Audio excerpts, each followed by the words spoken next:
It's Apollo's first dressage competition. Will we stay in the arena? Watch to find out.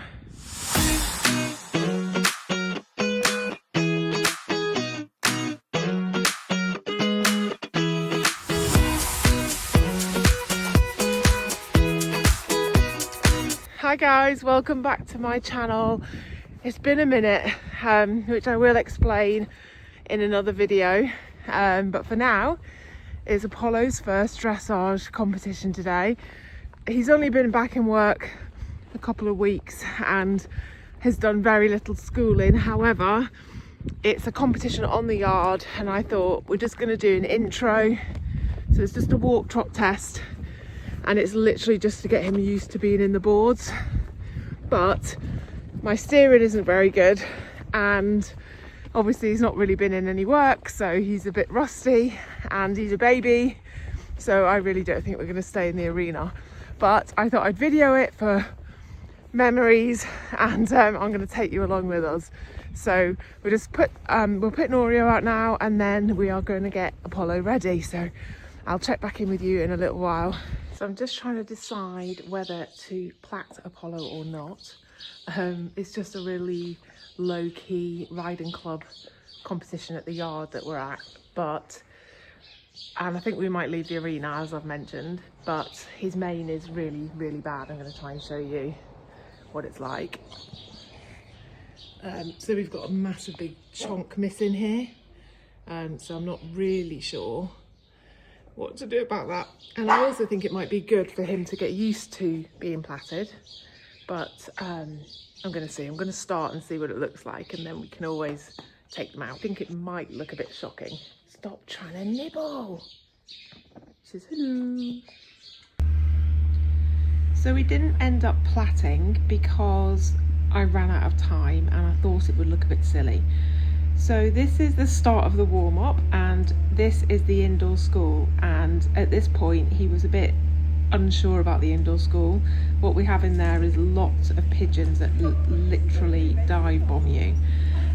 There was other horses in there, people coming in and out, and I think at this point this is definitely actually the first time I've ever ridden in the indoor school. So as you can see, he's a bit gobby and he's inattentive, but I was really proud of him because he's never been in there, only lunged in there, and when he lunges in there he's very, very hot. So to go in there and trot round quite calmly, even though he's not particularly forward and he's not particularly soft in the contact, but at this point I think he was 2 or 3 weeks back in work, so I was actually thrilled with him. Other horses went and then some other horses came in and there was a big variety of people doing different things, and he was just so good.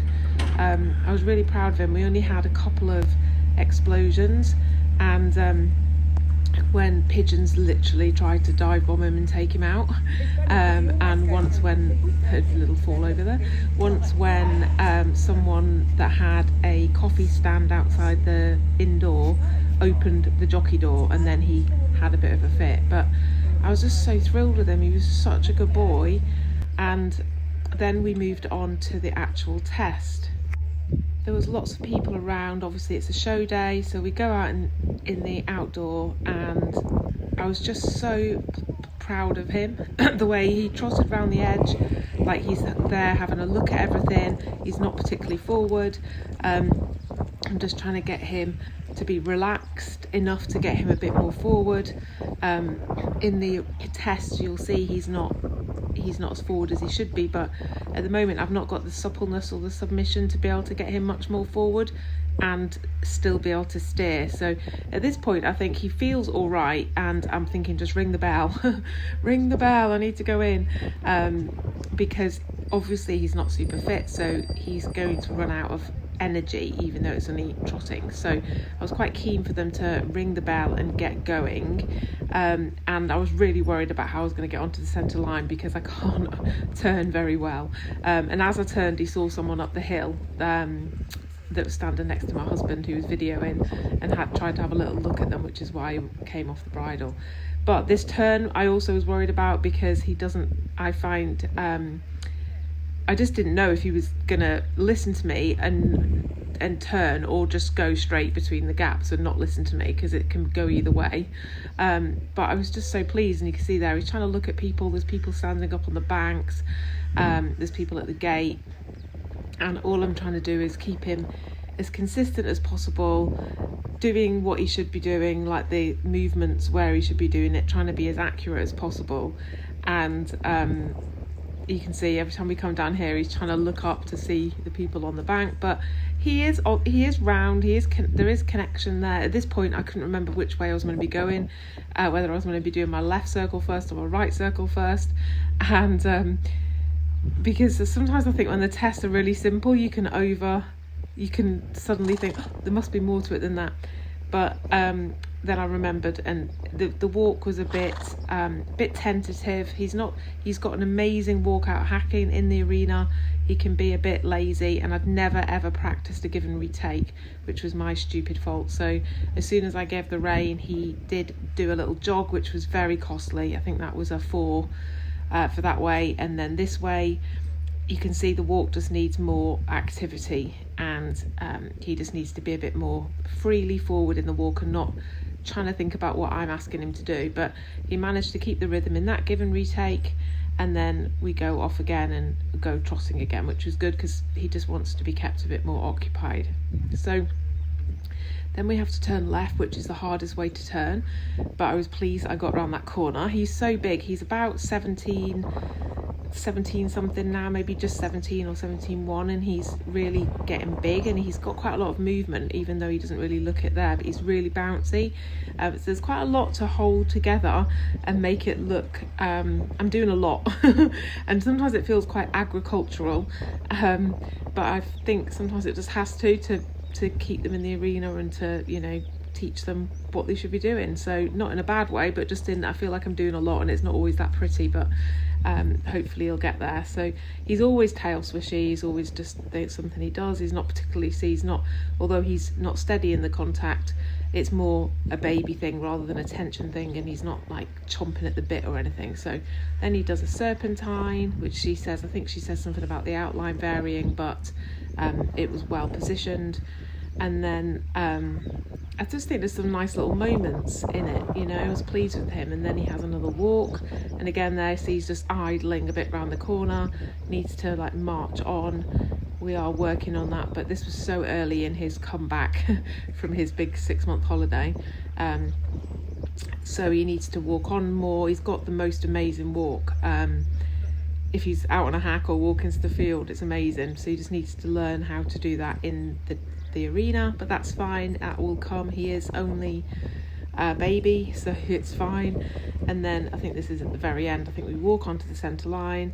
Again, he's just climbing a little bit, tiny bit, trying to look at the hill, but we managed to walk onto the centre line. I could have maybe not cut that quite as much and done a better turn, but I think sometimes with the babies you think you need to turn a bit earlier because it takes them a little while to actually get the signal to their feet. I tried to make him square up in the hole, and he literally just stood there and made me look like a fool, so I gave up and gave him a big cuddle because he was epic, and I can't tell you how pleased I was with him. He was just such a good boy. So I've just put Apollo out. I am so thrilled with him. Like, I've never been in the indoor school. This is the yard that we're at, this yard, but I've never been in the indoor school because there's pigeons and Apollo doesn't like them when we're lunging, so I've avoided it so far. But I thought, nope, I'm gonna go in the indoor school. And I'm not sure how much video my husband managed to get, but he sort of did a couple of explosions, but then tried really hard, and then he was like, okay, I'm going round and really fast, but you can't turn. And then more people came in and then people left, and there was a bit of tension, but generally he was tried really hard. And then just as we were about to go in, the coffee guy opened his jockey door on his trailer, and he had a bit of a spook, but we got into the arena and he actually felt really great trotting around the arena. That's where we normally work, but I hadn't practiced anything, never done a dressage test practice, never practiced any of the movements other than like a 20-metre circle. It was only an intro, but I genuinely thought he was gonna, like before today, when I've thought about it, I was like, he's just gonna leave the arena because it's not continuous boards, so we're just gonna not be able to turn enough. because obviously steering's still babyish. But he stayed in the arena and apparently it looked quite good. So haven't got the scores yet. Just put him out and getting Oreo in so Ava can ride. Not bothered about the scores at all. Genuinely just wanted him to have a lovely experience. And because it's at home, it seemed like too good an opportunity not to do it, even though he's not been back in work much. It was just a walk trot test, so it wasn't too taxing for him. So anyway, I'll check back in when we've got the score sheets. So it's taken me so long to do this voiceover for the test sheets because we did this test in April, the 6th of April, and it's now August. But I felt like it was really important to put this video together, and in another video in the future I'll explain why we've had such a big gap. But I wanted to get Apollo's videos out. So the mainly 6.5, 7 for the first trot stuff, and then the walk was a 4 where he jogged, and then a 5.5 for the other walk circle, and then again a 7, a 6.5, a 7 for a 6 for the serpentine, and then another 6 for the walk, and the walk again, and the next walk was a 6, and then the halt at the end was a 6.5, and the collectors were 6.5, 6, 6, 7, 6.5. And the comment was, gorgeous, eye-catching boy. Keep working on the suppleness to improve fluency and contact. Once going more freely forward, he will be stunning, which was really lovely. I totally get where the judge is coming from. He wasn't forward and therefore he wasn't steady in the contact. However, when they're young, as I said before, you can't always get them. You know, they need to be going a little bit less forward so you can keep the balance. I don't have the submission to be able to ride him very, very forward around the arena. So it will come, but we just have to put him in a rhythm where we can turn and things like that. So as I said, I was totally thrilled with him. He ended up with 62.2, which I think was, fair enough, whatever. The walk was really... that brought the mark down, but it wasn't about the percentage. It was just about going in and being able to turn. So I'm really thrilled with him, and thanks for watching, and I'll see you all soon. Bye.